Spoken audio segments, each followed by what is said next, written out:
I've been in dogs since 1991. We breed dogs that we want to train. I was out here in western Nebraska riding Harleys and training dogs. I don't sugarcoat anything, and if you don't like it, tough.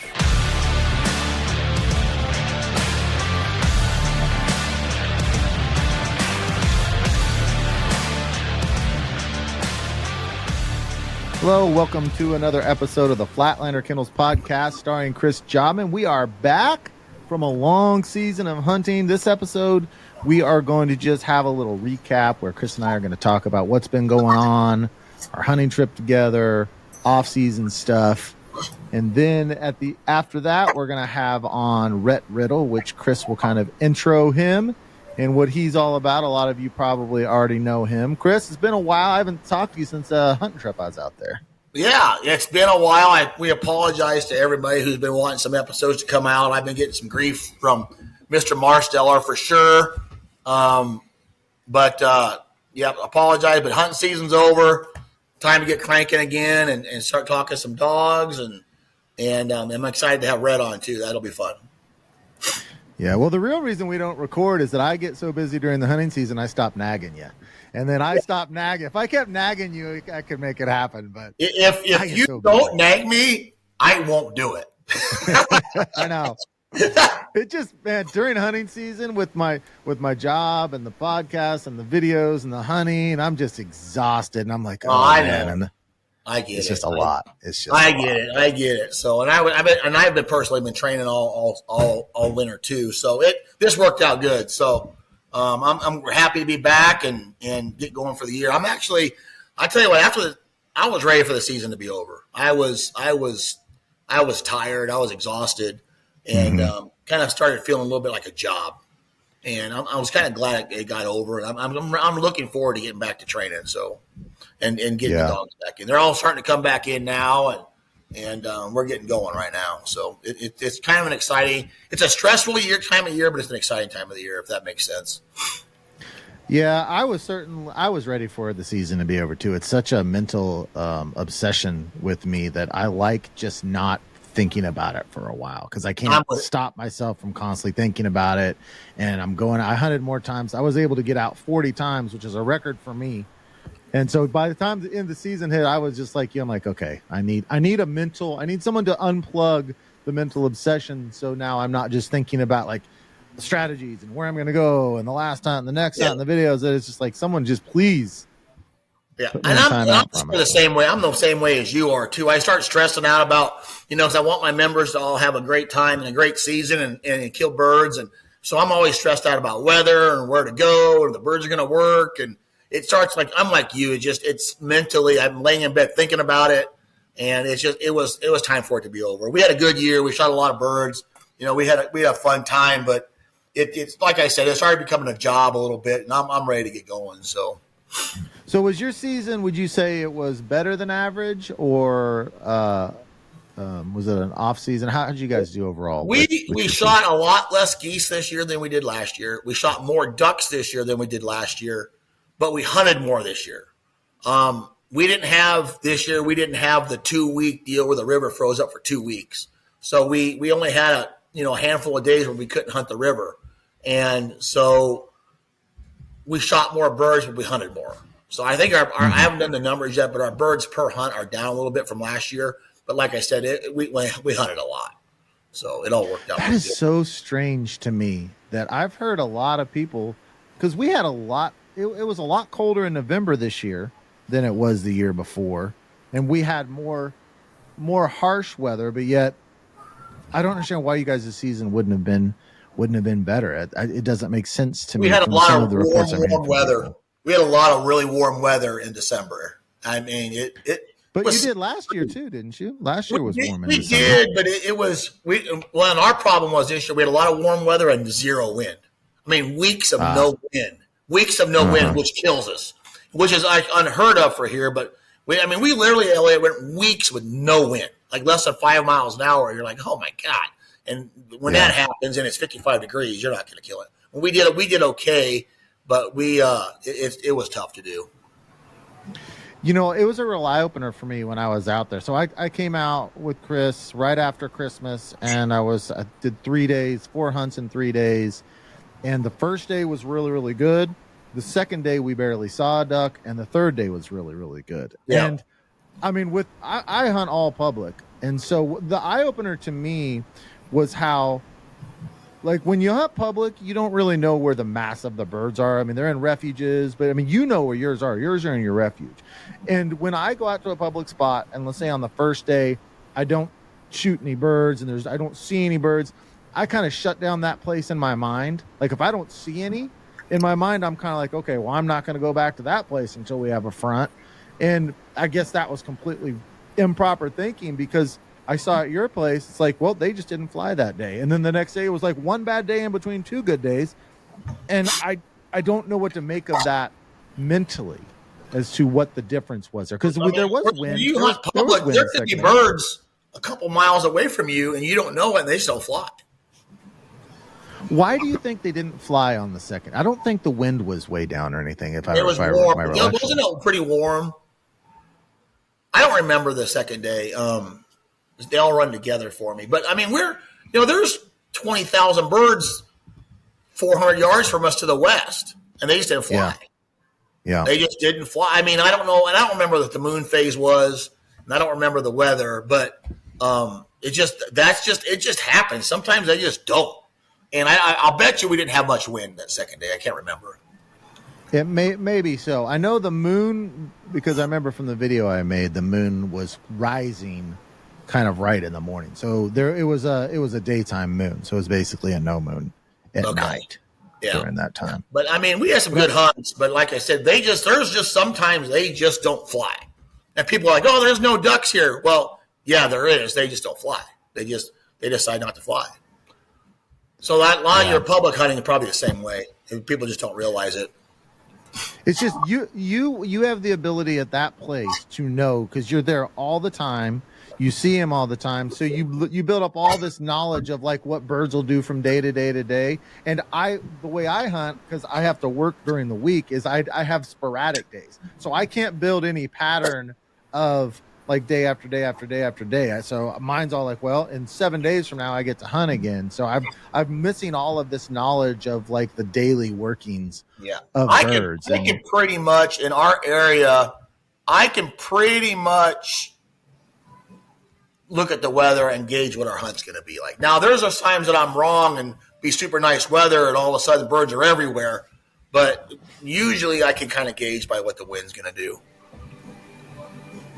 Yeah, and actually, I didn't realize I made the video. I really like how the video turned out. I had never posted that on the Facebook group, so I just went and posted that on the Facebook group right now. If you want to see day one of my trip out there with Chris and the hunt, it is up on the Flatlander Kennels podcast Facebook group, where you can go and check it out there. I really, really enjoyed it. It was the second time, 2 times now I've hunted like dedicated blinds like that. One was down in Arkansas with Joel Strickland, and now out here. And I'll tell you, the biggest thing for me is when I get in those situations, I know is that my shooting suffers. I shoot like crap.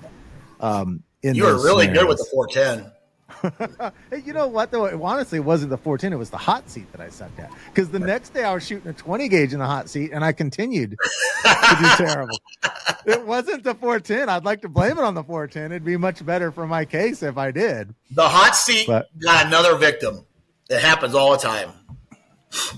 Well, and it's one thing that's new for me is like, you're the caller and you see the birds all the time. I'm certainly not used to, because you can kind of peek at the birds, but I'm used to seeing them the whole thing, and as they come in, and if I'm not used to kind of sometimes coming out of that blind and like, where's the bird, and locating the bird. It's a little different, something I need to get used to. Yeah, it is different. It is. And when you come back out this year, you'll be better at it. But it is a little bit different when you just jump up and you got to find the bird. But usually they're pretty close. And I caught a little bit of grief from our videos. Everybody, oh, you're sky busting. I'm like, guys, the camera makes it look like twice as far. Oh, when we shot them, most of them landed in the water. Like, it's not. Yeah. People don't understand what a camera. They could be 20 yards, but it looks like it's 50. And I caught a little bit of grief over that. but that's just a camera angle. People just don't understand that camera angle. Yeah, it easily doubles it, especially when you're talking about the GoPro footage, which we had a camera set up that overlooked the whole thing, which I love that camera. But it goes from left to right so far that it just scales it back. So I'd say with that GoPro, it's even 2 or 3 times as far. And we're not sky busting with 410s, 28 gauges, and 20s. Come on. No, none of those. None of that was sky busting. No. The farthest shots were at your second and third shot, maybe at 30, 35, maybe a couple at 40 on your last shot, but everything was right. And you can tell that by, you see where the spinner is, you see where the decoy is at, and you see how long it takes the birds to fall down. And so, they were all super high. There's always going to be someone that has something to say on YouTube. That is for certain. Always. But that was fun. We'll have you back out this year, and we'll really get after it again, and hopefully we have some good hunts. But I was going to say, sorry about that. This marks my 25th year as a retriever trainer, 2025. Wow. So I was just thinking about that the other day. 25 years of doing this stuff. So hopefully we can keep going. Time. It is a long time. I never thought in a million years I'd do something for 25 years, but here we are. So, but I'm really excited about our coming up. We're having a guest to come on today, and his name is Rhett Riddle, one of my best friends. And he owns Bay Creek Kennels out in South Carolina.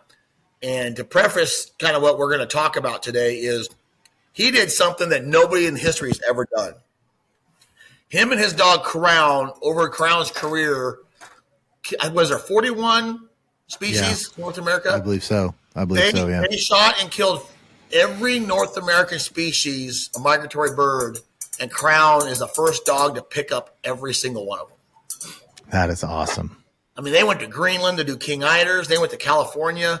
He needed to get a cinnamon teal, and he went to California in January and got a cinnamon teal, and Crown retrieved that. And this is the first year in a long time that Rhett didn't come out and hunt with me because he was chasing everything around trying to, he did a swan, did a crane, did a cinnamon teal all this winter. So are those the 3 he knocked off this year? Is those 3? He had 3 left. So, yeah. When we get him on, we'll talk to him. I know he went to Oklahoma with me to shoot cranes, and that didn't work out. So he booked up a trip, went to Texas and hunted a crane. Then he did a swans in North Carolina, I think. Then he went out to California and did cinnamon teal. I think he did 3 this winter. Wow. That is something else. How many? Do you know how many years it took him to do it? I think Crown is 8 or 10, but we'll get him on here. We're waiting for him to jump on. He's wrapping some stuff up for his day, and we're going to jump on here and have a nice discussion with him about that. And then the second episode we'll do. We want to talk about how to prepare your dog for the next up and coming hunt test season. Coming out of hunting season, and answer some question and answer with Rhett and I on the second episode. So we're gonna have 2 episodes of Rhett on here, and I've been wanting to have him on here a long time, but I wanted him to get his retriever. We're calling it the Retriever Slam before we had him on here, so we can talk about it. Imagine being the only person on the planet to ever do something. It's crazy. It's rare. Very rare. I give him a ton of grief about it too, because him and that dog, they can't live without each other. They go everywhere together, and I give him a ton of grief about it. But it's one of the cooler things I've ever been a part of. It was pretty cool. Have there been any magazines or anyone trying to interview him? Is it known at all? I don't know what he's accomplished. I really don't know. I don't know much about it, so this is all going to be a lot of fresh information for me too. So I'm excited to hear about it. I think there was one other guy was going to Greenland this year to shoot King Eiders with his dog. I think there was one other guy, and they were kind of a little bit in a race a little bit to finish that. So and Rhett beat him, but I don't know the details on all that, but I know he was pushing to get it done. He needs to contact Guinness Book of World Records, for real. That'd be cool. Did he take pictures of them all, or does he have any way to verify it? I'm sure he does, because he anytime Crown retrieves a bird, he takes a picture. Retrieves anything he's videoing. Going to the bathroom, he's got to video it. I mean, he's always videoing something. But in his defense, and we'll talk about this when he gets on. It's been a number of years ago, and he was up here hunting with us. Him and Eric were hunting with me, and Rhett killed his first mallard drake, his first mallard with a 410 here. So he shoots it, and he had the hot seat, and he shot the mallard drake, and he's bringing it back, and he's videoing it, just like he does, random video, and it ended up being banded. Of course. I mean, some guys have it. His first 410 kill, and he's videoing it. No, he's holding his phone. He's like, come on, Crown. Good boy, Crown. Good boy. It's banded. I mean, it's just how it worked out. Some guys have all the luck. I've only seen 2 bands in my life, and both of them were mine. As far as duck bands, I don't Canada goose bands. They don't count to me. That's an asterisk. But duck bands. How many do you have, and how many have you seen? I have seen quite a few. I don't have no idea how many I've got. 20. I probably got 20. I don't have a lot. That's great. I don't have a lot. 20 is pretty good. But over however many years I've been doing it. But this year we killed almost 1,200 mallards or 1,200 ducks at our club. And we only killed 1 band. That was it. And that was on one of our second to last hunts of the season. And we only killed 1 band the whole year. So how many do you normally kill in a year? A few? Bands? Up 5. So do you think that 5 out of 1,000 is kind of a decent number as to what? I think so. 1 out of 1,000 is not very good at all. I mean, hell, I got buddies in Arkansas that have killed, 5, 6, 7, 8 bands a year and kill less ducks. Yeah. I don't know why we don't, but we just don't. We don't kill very many bands. But they're more and more rare all the time. Like last year, we killed 5, and we killed less. We killed a few less ducks last year. We killed 5 bands. This year, we killed a few more ducks, and we killed 1 band. So, but you don't keep them on your lanyard. You don't keep bands on your lanyard. No, I don't. I don't need to be that guy. That I've shot a duck before. I don't need to show everybody I killed a band. Some people, it's such mixed. It's like some guys are completely against bands on lanyards, and then some guys do it. I know that the lanyards that are nothing but bands are gaudy and get on my nerves. I don't know if it's jealousy or what, but if I see someone with 4 or 5 on their lanyard, it doesn't bother me. If I see someone with it's nothing but bands, it bothers me. So I don't know if it's a jealousy issue. If I see a lanyard covered in duck bands, yeah, that's different to me than a lanyard covered in goose bands. Because a lot of those goose bands are park geese, zoo geese, golf course geese, and early season geese. Now, if you shot a whole lanyard full of duck bands, that's different because those are true migratory birds, right? So it's a little bit different deal. But I one year back when I was in my 20s, I killed a $400 reward band on a duck. And I probably had 5 or 6 bands on my lanyard, and I took my truck in to get service, and my calls were in there, and whoever was in there servicing my truck stole my bands. Oh man, I don't even have those. They stole my whole lanyard and everything. So whoever stole it, that guy's got a lanyard full of your bands, and then all the other bands he bought off Amazon. Exactly. There was a $400 reward band in there. I mean, that's crazy. God. And speaking of bands. A good friend of ours, Chris Tracy, who owns a dog named Preacher, super nice dog. He's out of the Big Cottonwood Retrievers, Grant's breedings.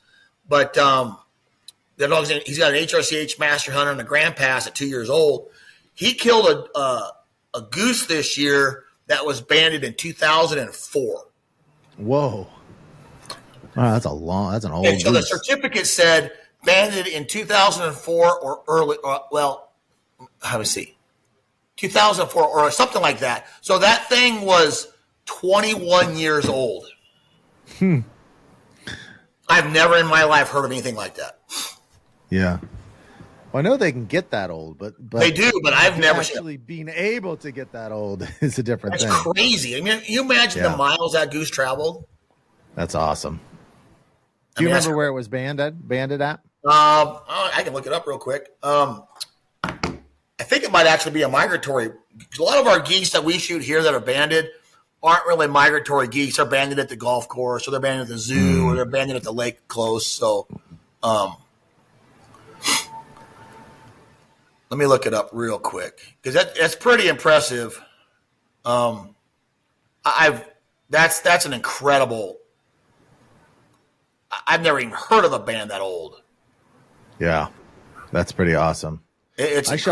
I shot mallard drakes with bands back-to-back years, I think 2007, 2008, and then have not had one or seen one since my dad. The first mallard drake he shot was banded, like in the early '90s, and then he never shot another one after that the rest of his life. I just got a text from Chris, and it doesn't say where it was banded at. It just said it was banded in 2004. So that's crazy. A long time ago. Well, Rhett's ready to jump on here. Should we take a quick break and let him jump on and get going? Yep, let's do it. Okay, let's do it. Okay, guys, we got guys and ladies, everybody out there. We got the Rhett Riddle from Bay Creek Kennels in Hartsville, South Carolina. Hi, Rhett. How's it going? It's going. So thanks for coming on. We kind of told everybody what you did, but and how long have you and I been friends? Oh, well, I'll use that term loosely, but we met in 2008 at the Spring Grand in Madison, Georgia. I think David Carrington hooked me up with Aiken to train for the Spring Grand that year. That's first Grand I ever went to, and had the privilege of pre-training with Chris Aiken and Chris Jobman. It changed my life forever, to say the least. So here we are. Kind of not in a good way, but yeah, I remember that day, and we're about to talk about you and Crown and your guys' unbelievable achievement. And Elliot, what people don't know is in 2008, when Rhett contacted us, he was running Crown's dad, Costa. Yeah. So he had Crown's dad, and that when I met Rhett, Costa was a chocolate lab, and it was love at first sight. Yeah, no doubt about it. Yeah, no doubt about it. So yeah. But 2008, do the math. 2008. What? Yeah. How? How many years? 17 years. 16. Yeah, 16 and 17. We're coming up on 17. Coming up on 17 years. So, Rhett, somebody wants to come say hi. Look who walked in my house. Hi. Hey, Caden. What's up, buddy? What are you doing? We're doing a podcast. Wow. This is impressive. This is my oldest son, Caden. Hi, Elliot. Hey, Caden. Nice to meet you finally. Rhett, you look good in that chair. Thank you. I appreciate it. Hey, congrats on Crown. That's pretty cool. That's what we're talking about. We're getting ready to talk about it. I appreciate it. Make sure to put in the Sandhill Crane Hunt. It was pretty killer. Yeah, it was. It was spectacular. That was something. But anyway, so Rhett, tell us about your journey as far as what you were doing in 08, and then what got you into dog training, put you down the path, how you became, who you are now. Yeah. So back then, spring of 08, I've been judging quite a bit, running all HRC, running Costa a lot, and that was when I wanted to try running the Grand, and that's how I ended up training with you guys. Wanted to get a little experience at it. So did that, met you guys, tried to stay in touch with you and Aiken both throughout to help me out with dog training questions and all that. But just a couple months after, I think that was, I guess that was in April of 08, was when we were in Madison at the Grand, and it wasn't, but right That's after nice. That, right after the Grand, I saw something on the Water Dog TV forum. Somebody was posting about a job training bomb dogs, and I know during that time I'd been back and forth with you a couple times because I really wanted to do something in the outdoor industry. I tried to go work for Avery. I'd gone and interviewed with them. That didn't really work out, and I said I called you, asked you about maybe coming out to Nebraska and working. I was a vet tech at the time, and I think you told me that I could come work at the vet clinic out there and maybe come throw birds for you or something like that. So that was You still can do that, Rhett. Let me know when you want to jump on. Yeah, no, I know. Thought about it. Yeah, so you told me I could come throw birds, and we talked about that, and a couple other things came up, and that was when I saw that job opportunity about possibly going and training bomb dogs, and you were the first person I contacted to talk about it, and we had a long conversation about it, and your advice to me was uh, basically that I could go out there and learn a lot about dog psychology and put my hands on a bunch of dogs and become a better dog person, a better handler, a better trainer, a better understanding of dogs. It wasn't necessarily obviously training retrievers, but I was able to surround myself with a lot of other like-minded people and learn about a lot about training, a lot about dogs, and like I said, I mean, it was pretty pivotal. You helping me out with that decision because I didn't know what I wanted to do at the time, and I've always been very thankful that we went down that path because that's what led me to here. Yeah. So, And it's not that I didn't want you working for me. I just didn't have an open position as an assistant trainer at the time. But I Right. thought for you, I thought for anybody, back when the bomb dog thing was going on, I thought for anybody that wanted to get into the dog training world, that's a great route because you're going to touch just so many dogs and learn dogs, like you said, dog psychology, which helps you become a really good dog retriever trainer. yeah, no, it definitely gave me a total better understanding of just how the animals worked and watching dogs use their nose and we train dogs to run blinds as well. So we did a lot of handling day in day out. So it did help me become a better handler, a better teacher, teaching dogs to take casts and working off of momentum. We didn't do a whole lot of force training. I mean, we used e-collars, but by the time we got the dogs, they were pretty much already trained running blinds. But so I did a little bit of bringing some dogs up, but most of what we did was the training the dogs on finding explosives and then training the Marines and all that. But it was a phenomenal experience and definitely paved my path to get to where we are now for sure. What and I contacted you what year? Because when you went off and did the bomb dog thing, we really didn't have much contact for a long time after that. And then we were gonna was it the Grand coming to South Carolina? And what year was that? Yep. So that was 2019.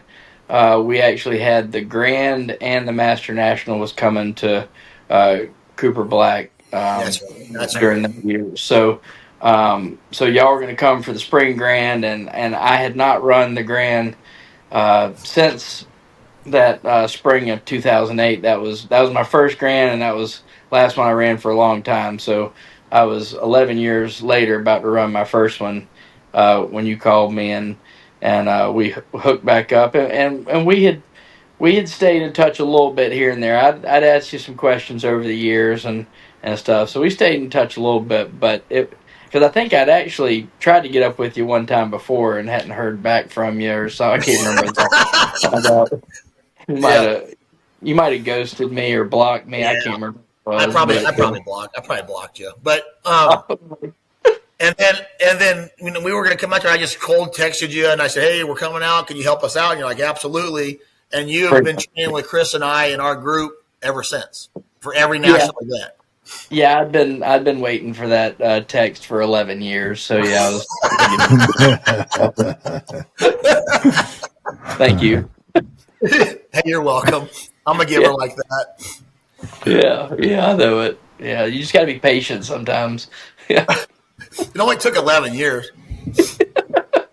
So, and you're pretty successful now. I mean, you do. I've been training with you a long time. You have a very different style than a lot of trainers got. And what's your motto? Your motto is, if it's not a problem, don't make it a problem.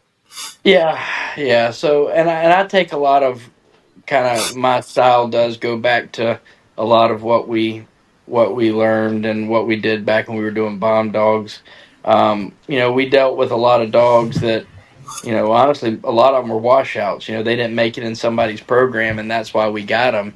And not to say that we didn't have dogs that were rock stars and phenomenal dogs, but a lot of them, had little issues and sensitivity stuff and things like that. And I definitely felt like I learned a lot of how to take those dogs that just a little bit more sensitive dog and get the most out of it. No matter what style of training was needed for that dog, we were expected to take that dog no matter what the issue had been created before, and we didn't know the history on them, and had to bring that dog back, run good blinds, make them successful, and we used a lot of momentum.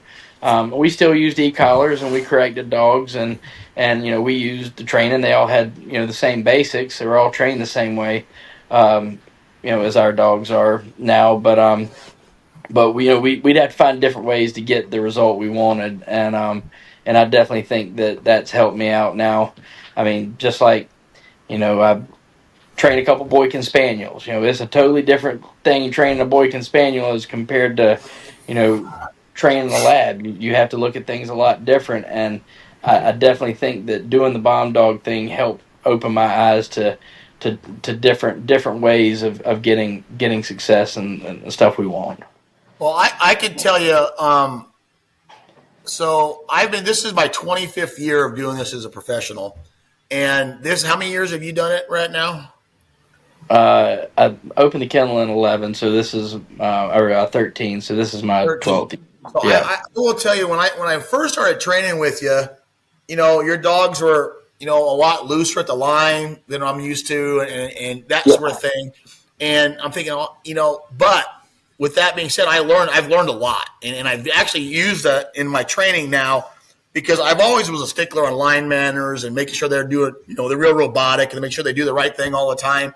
And your dogs are real free running, and they make, good. A lot of times they make really good decisions because they're not worried about, consequences, so to speak. And I've actually implemented it into my program a lot. And you've always had really good success at national events because your dogs run free and they think and they're not worried about consequences and that sort of thing. Now, granted, you discipline them if you have to, but like you said, if it's not a problem, don't make it a problem. And I've implemented that a lot, and I've noticed my dogs are more free running now than they used to be 10 years ago. And I've implemented that a lot. And I just don't sweat the little tiny things anymore, and it'll all work itself out. You're gonna have some dogs that break and get loose on you, but I noticed when I watched you run, I'm like, how the hell is he passing so many dogs? But they're free running, and we've trained a lot together. And your style is fun to be around because it's a nice mixture of discipline, but also some free thinking. It's fun to be around. I enjoy it. Yeah. But so Rhett, tell us about your and Crown's achievement this year. I believe you and him are the first ones to ever accomplish this. Well, I mean, there's no record book on something like that, but I don't know, and can't find any other dog that's picked up every species of waterfowl. Well, you would know because you're a weirdo about this stuff. You definitely would know this. Yeah, most definitely. I mean, I've definitely looked to try and find somebody. I haven't been able to find anybody else that's done it yet, but it was quite an adventure. I mean, it's something that I started with a long time ago. Like I said in my post I made the other day about it, I originally wanted to do this with Costa. I had a buddy that I hunted with a little bit back when I first got Costa. This was 05, 06. Back in that time, we started hunting together, and I mean, I had not killed a ton of birds. We shot wood ducks and a few mallards around South Carolina. Shot some ringnecks here and there, and started hunting with a guy, Scott McWatty, that grew up in South Carolina here with me, and he told me that he had this idea when he was a kid, 14 years old or something, that he wanted to harvest every species of waterfowl in North America, and he wanted to get each species mounted. And I was like, man, that's cool. And like I said, I just got Costa. He was, he was still young, um, and I was like, well, man, maybe I could do this with Costa. Maybe I could get him to pick up every species of waterfowl. So, I shot some random ducks here and there. I killed a goldeneye in South Carolina, which is not a common thing. And I was like, man, I might be able to, make something like this happen. So, we started traveling a little bit and went to the Dakotas, went to Idaho.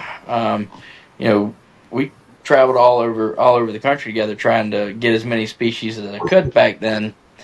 And that was really doing it between 2008, kind of about the time I met you, and then doing the bomb dog thing and all, and I never just quite was able to do it with him. I mean, we picked up a ton of birds together and had a lot, but it never made it happen. Of course, the King Eider was the big one that was hard to get, and I never did any of the sea ducks with Costa. I just didn't make it that far on my list.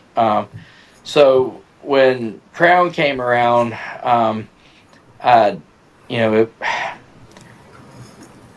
I thought maybe I could try and start where Costa left off, and maybe Costa could pick up the first 30 species, and then I could go get all the sea ducks and all that with Crown. And I thought that would be cool. Maybe I could finish it up with my two dogs.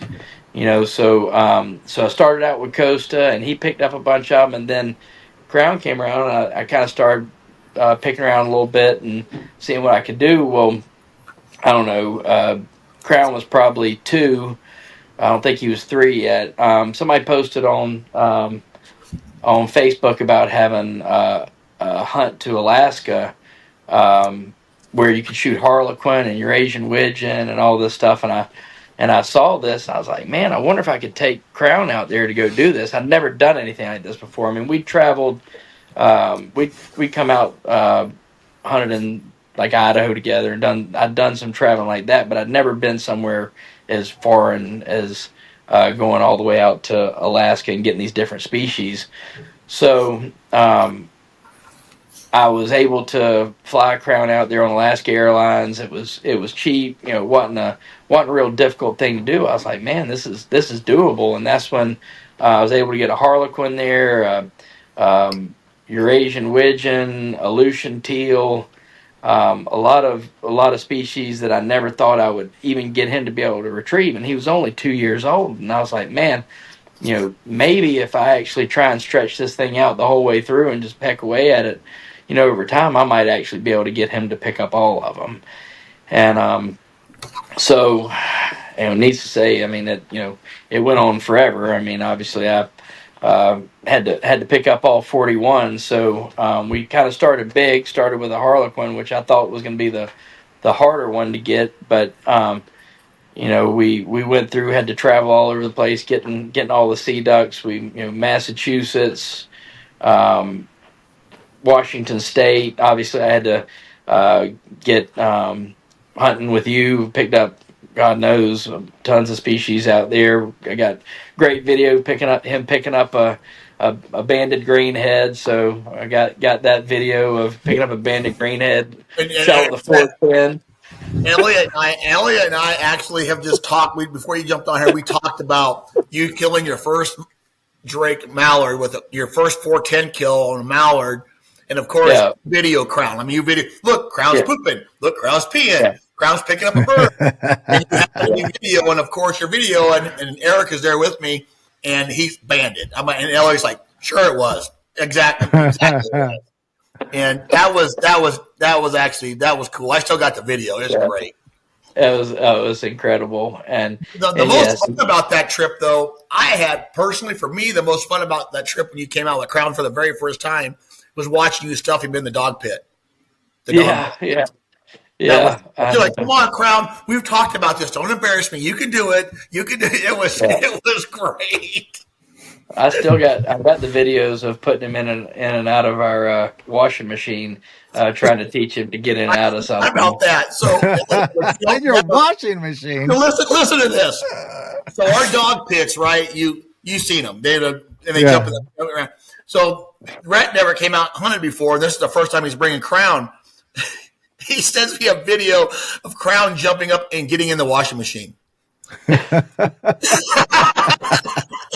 Hey, whatever it takes to prepare. But you know what?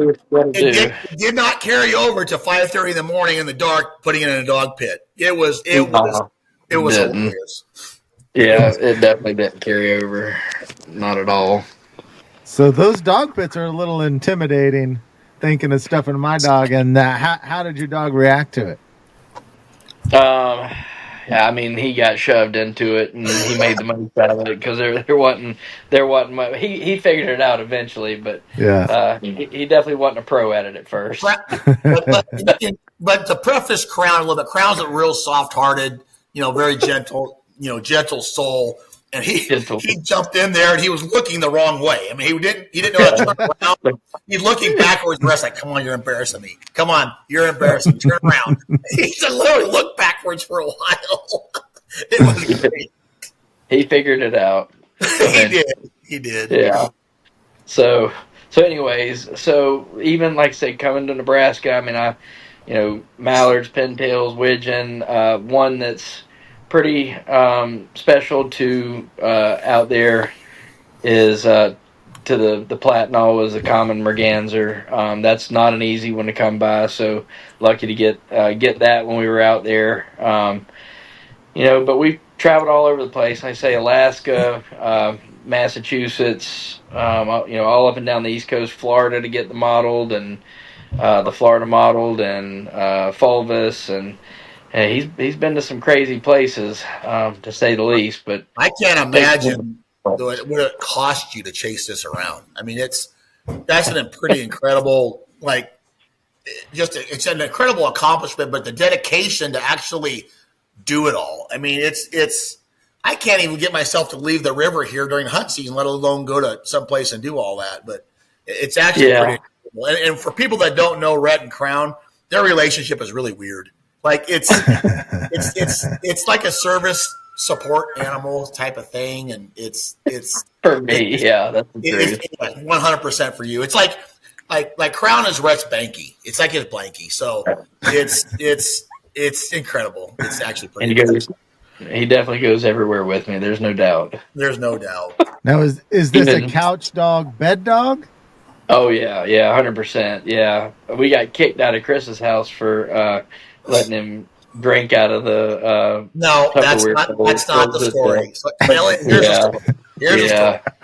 So dogs really aren't allowed in my house besides my own personal dogs. And we had everybody over. We had a bunch of people in town, and we had, you know what Pampered Chef is, those expensive dishes and all that stuff. This really expensive Pampered Chef bowl, right? And when we couldn't find it. We're like, where the hell is it? And everybody's gone. Rhett's left. Everybody's gone. We couldn't find this damn bowl. So what I didn't know was Rhett was sneaking Crown in the house. When everyone went to bed, he'd sneak him in the house and put him in his bedroom. Well, he took this Pampered Chef bowl that he found in my kitchen, and that was his dog water bowl. But what Rhett did before he left was he put it up on the dresser and hid it behind something. So he didn't know we knew that he was sneaking Crown until he left. And we found it like a month later when we were cleaning tidying up that bedroom, and he put it up on top of the dresser, hiding behind something. You don't believe that. So you never knew he was sneaking his dog into his bedroom at night? No. Eileen knew. Eileen knew, but Eileen probably didn't know to tell me because I would have been pissed. But that's their relationship. I literally sneaks him in the house. It's incredible. That's great. So, what was on all your hunts and got all them species?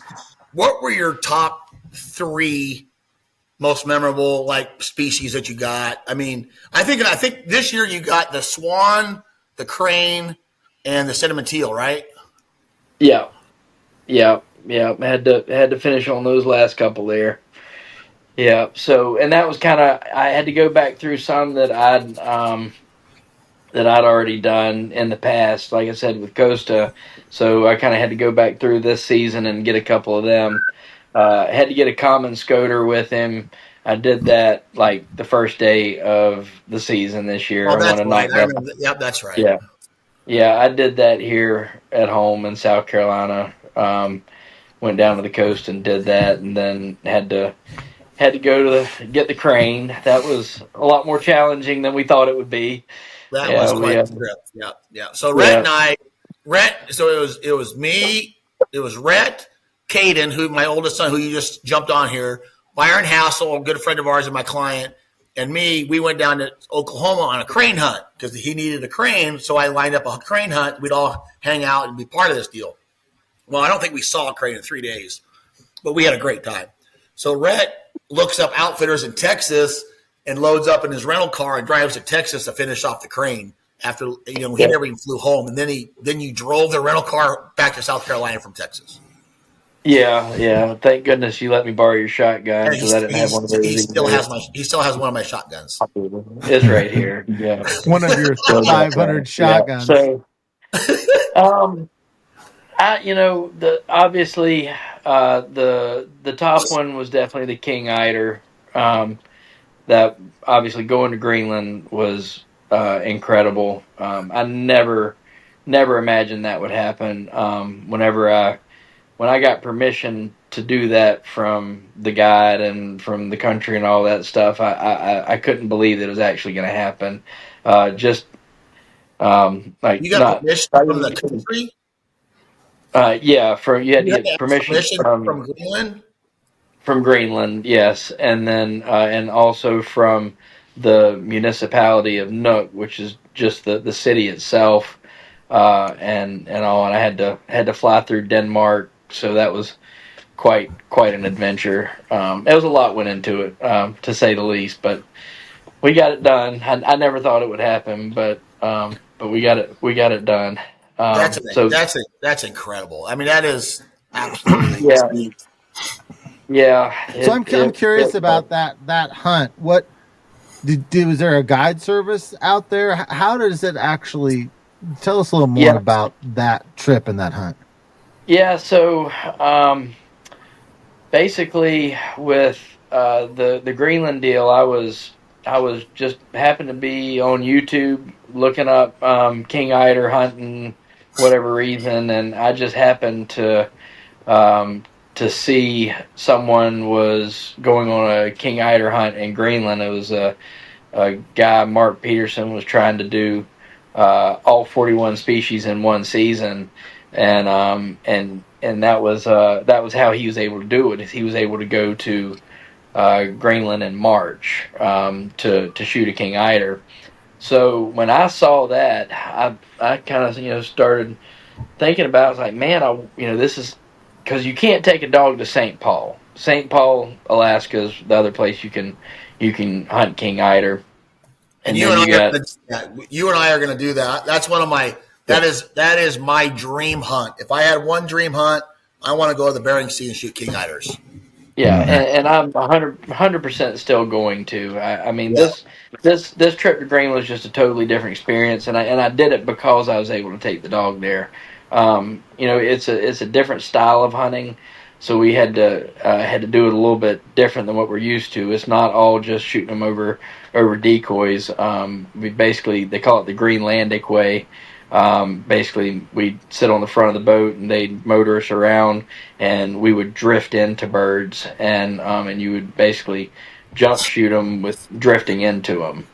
And we do that to get birds, and then basically just kind of back the boat up and send Crown off the back of the boat. He'd go pick them up, bring them back. We also hunted on the rocks too, just kind of like we did when we were hunting sea ducks in Massachusetts. So it was amazing. The whole thing. I got lucky because I had good weather. I think Greenland can get pretty cold. I know that's surprising, but when we were there, especially I think March is not a warm month there either. We were there into March, but I mean there was icebergs floating around. I mean this was serious. Right on I think we were probably 50 miles from the actual ice line, because they were talking about if we went about 50 miles out, that's where the polar bears were and all the seals Oh wow. lived. Because like where we were at, it was so cold. There's no marine life there that time of the year. They've all migrated out. Really? So yeah, so there's no marine The life. seals really aren't even there.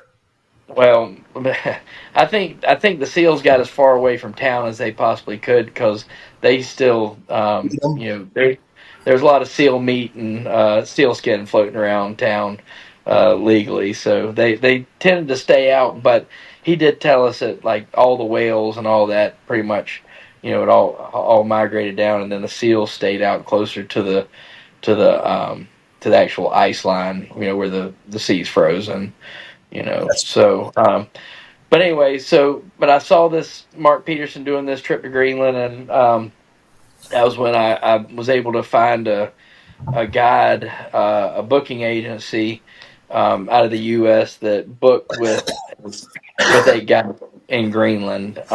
So I had to get permission from the booking agency guy for him to call and ask permission from the guide, and it just kind of went from there. But we just kind of had to go through a ton of different steps to get it to happen, because you're going to another country. I mean, there's a lot of stuff that goes in, different vaccines you might have to get, or different health certificates and stuff, because we actually had to enter into Europe because we went through Denmark. So I had to enter into Europe and then go to Greenland, which is its own deal. So we had to go Europe and then into two different airports in Greenland before we even got there. So like I say, it was quite the journey just getting there to do it. Once we got there, everything was phenomenal. I mean, it was not nearly what I thought, because we literally were in the capital of Greenland. So I mean, there's a ton of stuff going on. There's good restaurants. There's a lot of people around. A lot of life. It's not like going to Bayard, Nebraska on a duck hunt and not seeing anybody but Chris and people at the Pink Palace for a week. So. There are worse things to do than that, I can tell you that. I'm a big Pink Palace fan. Well, but coming to Bear, you don't have to eat whale blubber and seal brains, so you're okay. That's true, but it was worth it. So King Eider was probably number one. Number two was probably what we did a couple weeks ago, was the cinnamon teal. That was special to me because I had been out there before trying to get Costa to pick one up, and I didn't kill one while I had Costa with me. So Costa never got to pick up a cinnamon teal, and that was kind of where I left off with him. And I waited till the very last bird for Crown to retrieve to be the cinnamon on purpose. I mean, I wanted that to be, and it just lined up that way. That was definitely number two. Probably it could have been number one, honestly. The only reason why the King Eider was on top is because that's something that had never been done before. I mean, there's people that have had dogs that have picked up kings, before. I mean, in Maine, every once in a while you hear somebody getting a king in Maine, and every once in a while in Washington State, something like that, just something random. But nobody had ever taken a dog to Greenland to do this before, and nobody can take a dog to Paul. So it's just not something that was ever able to be done. Now I'm sure there'll be more people that are doing it now, but that's kind of you kind of know you're the only one that's ever done this, because if you've contacted Greenland's government to bring Crown in there, they would have said, "Oh yeah, we've done that before," but they didn't. They've never done it. So. They know, they know. So that's pretty much guarantees you and Crown are the only one that have achieved this accomplishment, because they would have known that. Oh yeah, for sure. So like I say, the California deal was getting the cinnamon was incredible, just because of the way it lined up for me. Definitely a special deal for me.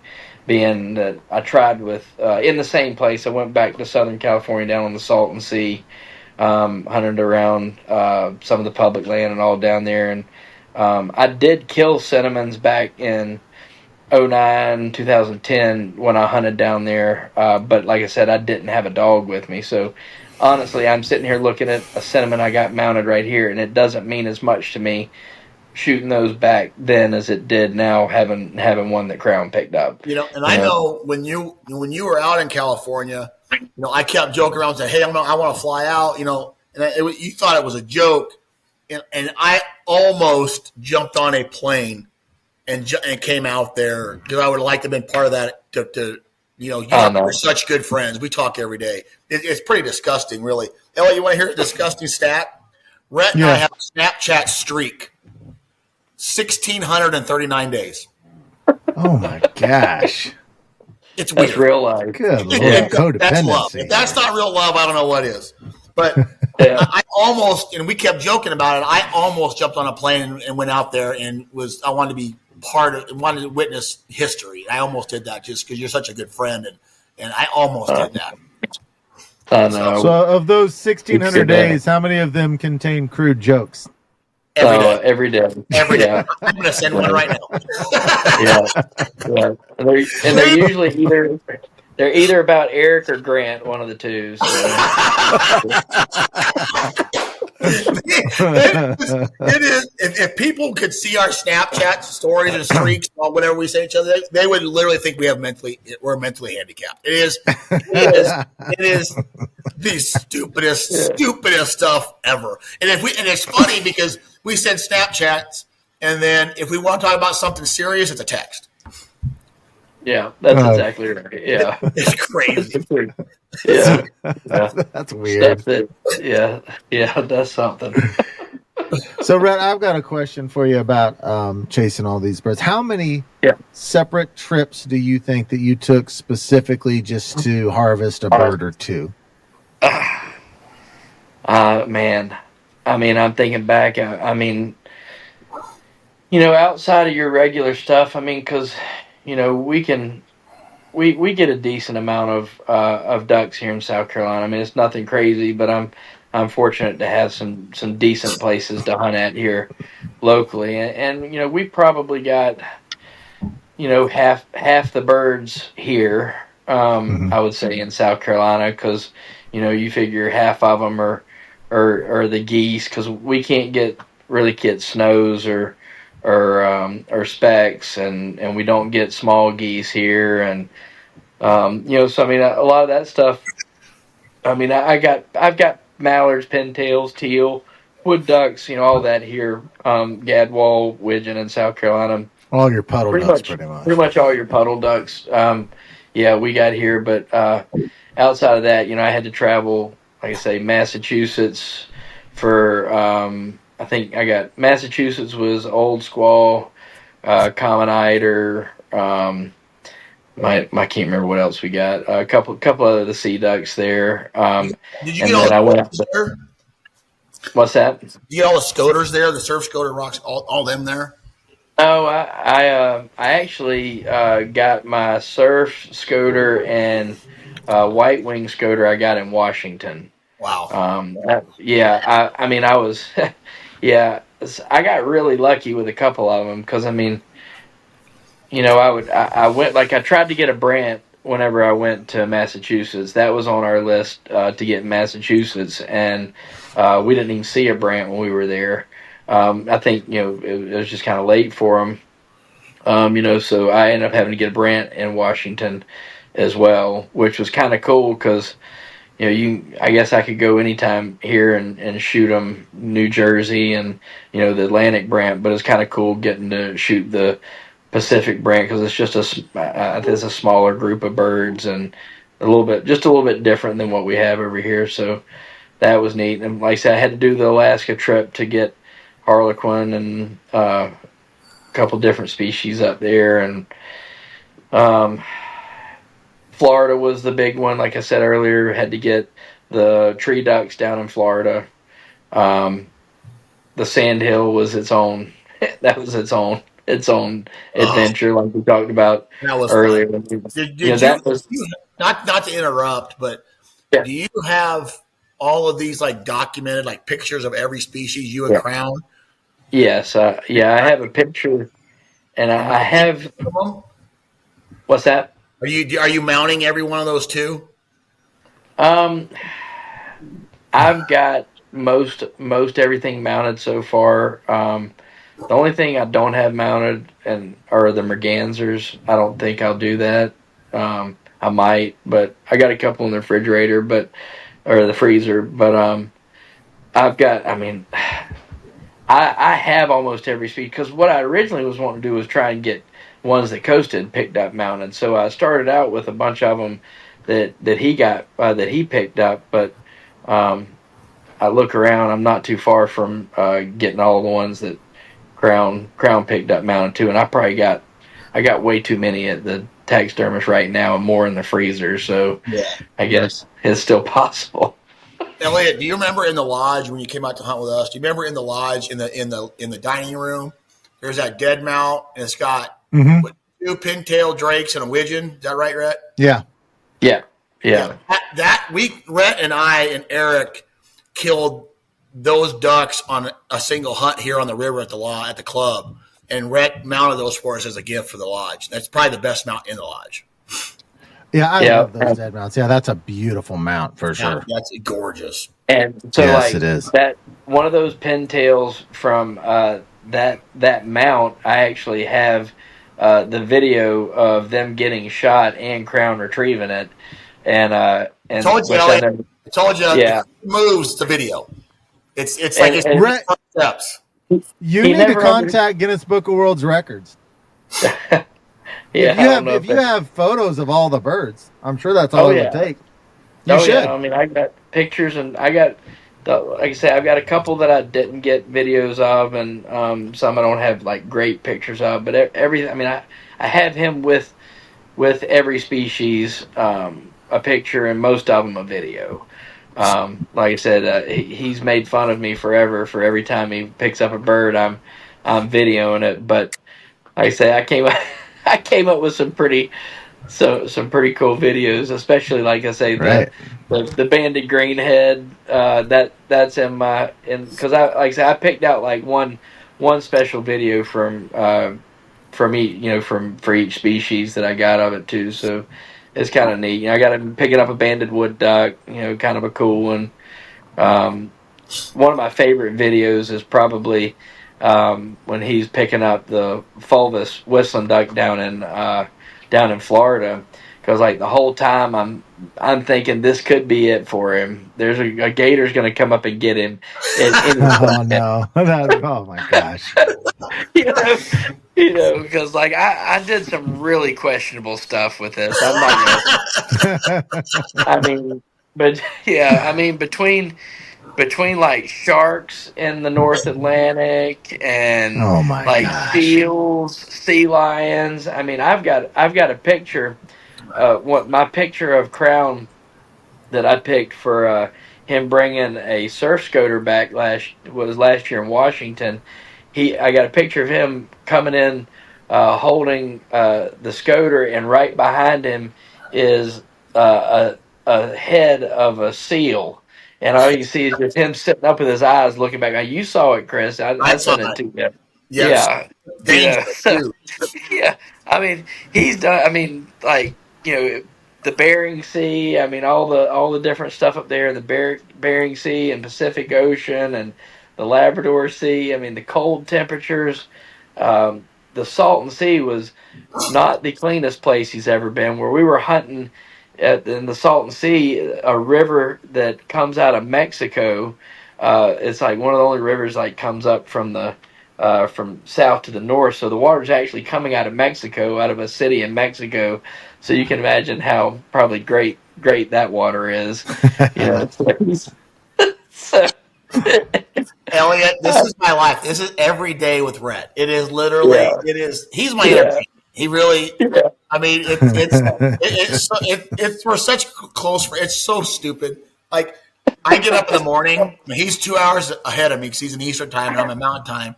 and the first thing on my phone is a Snapchat from Rhett. Every day. And I'm not going to tell you what it is, because I know it's usually something that's very inappropriate, but that's the first thing I see every morning. Oh, so sweet. So sweet. Yeah, that's something. Do you have these pictures posted anywhere publicly where people can watch them or look at them, or you just have them for yourself? I mean, I've been editing stuff and kind of trying to put something together a little bit, but I've never put anything out there publicly. I mean, other than just a picture here and there of the hunts we go on, and I think probably most everything I've posted. I don't post a ton, but when I do, it's usually Crown. So Chris, yeah, it's usually Crown. But no, it's always Crown. Yeah. But no, I've got everything, and I do hope to put something together. And if I told you how many pictures and videos that I haven't even been through, I mean, I've got hundreds and hundreds and hundreds, and I try and find time when I can to sit down. But it is pretty amazing being able to go back and watch through all of this. And like I say, I mean, a lot of it's me, Chris, and Eric hunting on the Platte River. You know, I mean, I got some phenomenals of pintails, mallards, widgeon, big geese, little geese. I mean, you know, the mergansers, all that type stuff that I got right there hunting out of the pistol. You know, so we've had some incredible times, and I give you a lot of grief about Crown and your guys' weird relationship, but it's incredible. If I could do something like that with Flash or Jet or Breaker, I'd have done it. I just don't have the stamina to do something like that. When you start doing something like that, you're a very different breed when it comes to like experiencing things, right? You always want to experience things, and I wish I was more like that, but I'm not. And here's a funny story for you, Elliot. We're out in Idaho running the Master National, right? And we had a day delay or something. It was delayed a day, and our house that we rented was right on a lake, and Idaho hunting season started. So he gets this idea he gets a group of guys together. I didn't go because I'm like, this is stupid. I'm not doing it. So he takes our holding blinds out of my trailer and Avery ATBs, like the fake ducks, like the Dawkins, but the ATBs. He gets him, Ryan, Jason, I don't remember who all went. They go and Eric say, hey, can we borrow your cell phone? I said, I don't care. You guys are retarded. You're stupid. So they get hunting licenses, right? And next thing I know, they're out on the lake in a mud flat, hiding behind holding blinds, and the decoys were the ATBs they threw out. They were shooting ducks over ATBs laying in the mud. Limits. They shot limits. They shot limit. Yeah. You were shooting mallards? With the mallards, widgeon, teal, a little bit of. Where was this at again? Idaho. With 28 gauges as well, by the way. 28 gauges. McCall, Idaho with 28 gauges. Random ducks with ATVs. Yeah. I mean, they're just laying like this dead behind holding blinds. I mean, they're boom, boom, boom. They're shot a limit up. I am convinced that Idaho and Washington is the easiest places on the planet to kill ducks. From what I can tell. It's all about pressure. Less people hunt out there than anywhere. Yeah, that's what makes all the difference. That's what educates them. Yeah, that's for sure. But Rhett's zest for life and new experiences is very admirable. I'm just not that guy. I mean, that's one of the stories. I mean, he's just randomly throwing out holding blinds and ATBs in the mud and shooting ducks. Yeah, got it done. Gotta love it. Gotta take advantage of your opportunities. Rhett, what are Crown's titles? I mean, I know what they are, but tell everybody what Crown is. How old is he? What is his titles? Well, Crown is now 10 years and about 5 months old. He's a Grand Hunt Retriever champion and a master hunter. He's got 40-something master passes and in the HRC 500 point club. So he's done a little bit, and he has a Master National plate as well. He's a Yeah. Master National plate. So, It's, and he's my buddy. it's an incredible. It is an incredible feat. Like it is. Yeah. Unbelievable. It's absolutely unbelievable. It's almost impossible to do, and it's been done. So, isn't there another guy running around trying to do the same thing? Yes, yeah. I think there's somebody else over here that's working on it too. Yeah, Is he aware of you? I've seen, yeah, and I've seen a couple other people mention that they tried to that got 38, 37 of the species. So I know there's other people have tried before, and I hope that more do, and I hope more people try to after seeing us do it, because I think it's something amazing you get to share, share with your best friend. Who better to share it with, so. It's an incredible thought. But yeah, that's unbelievable. Did you do a lot of these by yourself, or did you have other people going with you and your dog on most of these trips? These most recent ones, like the big trips we had to travel for, the sea ducks and all. I mean, Massachusetts and Greenland, I had some friends go. They're kind of trying to get the all the species themselves, not with the dog, but had a couple go on that. But most of them I go on by myself, or meet somebody there, type thing, like coming out and hunting with Chris. I like it to be me and the dog a lot of the times.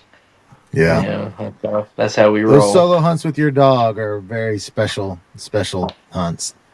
They are. There's no doubt about it. But I've had a ton of help from a lot of people to be able to make it happen. There's no question. I mean, the friends that I've made going around. I mean, it's incredible. The family that waterfowl hunters are and dog trainers are. I mean, because probably 75% of the people that I've gone around hunting with have been other dog people. Obviously, because that's who I'm around a lot of the times and who I do stuff with. So, the whole community is what's been around me the whole time to help me accomplish it. Because I had to go on guided hunts. I mean, there's no question. I mean, doing the Alaska trip and Massachusetts and Greenland and Washington and all that. I mean, that stuff I had no choice but to pretty much go with a guide on that stuff. And then the other stuff, we kind of messed around and figured it out on our own, or had some buddies we hunted with or whatever. So before we let him go, I've got I got one of the funniest stories ever with Rhett Riddle. I'm going to say it right here. Few people have heard it. So Rhett and I, for a few years, we always went down to hunting with Chris Aiken, good friends of ours, the last few days of the year. And this is a couple years ago. So we're done hunting. This is great. So we get done in the morning, and it's Rhett and I's turn to make breakfast, right? So Rhett and I are in the kitchen, and we're doing potatoes and onions and all that stuff. We're cutting all that stuff up. Well, and I've been looking forward to this. This was a big deal. This was Rhett's first trip down there to hunt. I've been there before. This is Rhett's first trip, right? So he's trying to impress everybody with his cooking and knife skills. So he's cutting up onions and potatoes and whatever. I'm standing right next to him, and all of a sudden he goes, ah! He holds his thumb up. He cut the end of his thumb off. And when I say cut the end of his thumb off, he cut it off right where the fingernail, and he can still show you the. It's just he sliced it off like an eighth of an inch of his thumb off. And he's like, ah! So he goes back in the bathroom, and I keep going, and he comes back out with his thumb like this, and it looks like a lollipop of like he just take bandage. He's like this. He's like trying to cook. And still cooking. So we make breakfast. Everybody eats, and we're sitting around the lodge and all the recliners, and we're all just kind of vegging out, almost falling asleep. And Rhett goes, "Hey," I go, "What?" He goes, "Who do you think ate my thumb?" Somebody did. We didn't. The tip of his thumb fell in the potatoes and stuff, and I didn't. Nobody took it out. Somebody ate the tip of his thumb. I was dying laughing. I didn't even think about it. And it was so nonchalant. It's like, so who do you think ate my thumb? Of course, you waited until everyone had already finished their meal, huh? Oh, yeah. I am dying. I am dying. So then Rhett's like, hey, we need the Dollar General. I need to get some bandages and stuff for my thumb. I said, all right. So we jump in Chris's truck, and it's Chris and I in the front seat and Rhett in the back, and we go to the Dollar General. And I say, hey, Rhett, you need to buy some liquid bandage. That will help you. He's like, is it going to hurt? I said, no, it'll be fine. So he buys liquid bandage, and I know what liquid bandage is because I've hurt myself a bunch. And we're driving back to the lodge. Aiken's driving back to the lodge. And Rhett's like, what do I do with this stuff? And so I said, just take it out. Take that. And now you got to understand, he has an open flesh wound. Like it is meat. That's a lot of thumb to cut off. I mean, that's a significant. Way too much. You know? Yeah. So he gets this liquid bandage. He goes, is it going to hurt? I said, no, it'll be fine. I said, just take that brush and smear it on your open thumb. And I nudge Aiken. I go, watch this. And he goes like, what? I go, watch. And Rhett takes his thumb. He goes, ah! Ah! He's jumping around the back seat because it burns like hell. And I knew it was gonna. And I completely set him up for it. He's like, ah, ah, ah. He's like, ah, ah. It makes it go worse. He's like, ah. He's jumping around the back seat. That truck is all over the highway, and Aiken and I are in tears. We had to stop and pull over. We're laughing so hard. He's screaming like a girl. It might have been the funniest thing I've ever seen in my entire life. You totally set me up. I'm still laughing. He's like crying. It was hysterical. Well, that's pretty fair payback for having someone eat his thumb. Yeah, pretty much. True story. We have had some incredible times together over the last however many years it's been. Yeah, that's we great. have, to say the least. So. Good stuff. Well, I'd say we. I'm sorry, I couldn't understand you. Say it again. Anything else, Elliot, we want to talk about Rhett before we move on? Well, we're going to do a second episode where we answer some questions and get into some dog stuff. So I think we close this one down. Yeah. Let everyone listen to this. And then the next episode will be Q&A. No, it was great being on. Great talking to everybody. Love reliving the past with you. It's been a good time. Tell everybody where they can find you at. Now, I'm going to tell everybody, and I would say this no matter whether he was on or not, anybody on the East Coast, the Carolinas, out in that direction, if you're looking for a really good dog trainer who's honest, works hard, and is very good to dogs, you need to look up Rhett Riddle at Bay Creek Kennels. So he is your man on the East Coast. I can't, and I would say that whether you were here or not. He's if I lived out there, that's where my dog would go. So you guys need to look him up. Tell everybody where you're at, Rhett. Yep, Bay Creek Kennels, Hartsville, South Carolina. We're right down the road from H. Cooper Black. Do a lot of events here, and we're living the dream, training dogs. Oh boy, is it a dream. It's something. But no, thank y'all so much for having me on. I do appreciate it. It's been a ball. Absolutely. Thanks for coming on, Rhett. Elliot, you good? Yep, I'm good. Congratulations again, Rhett, on that world-class achievement. I appreciate you coming on with us. All right, guys.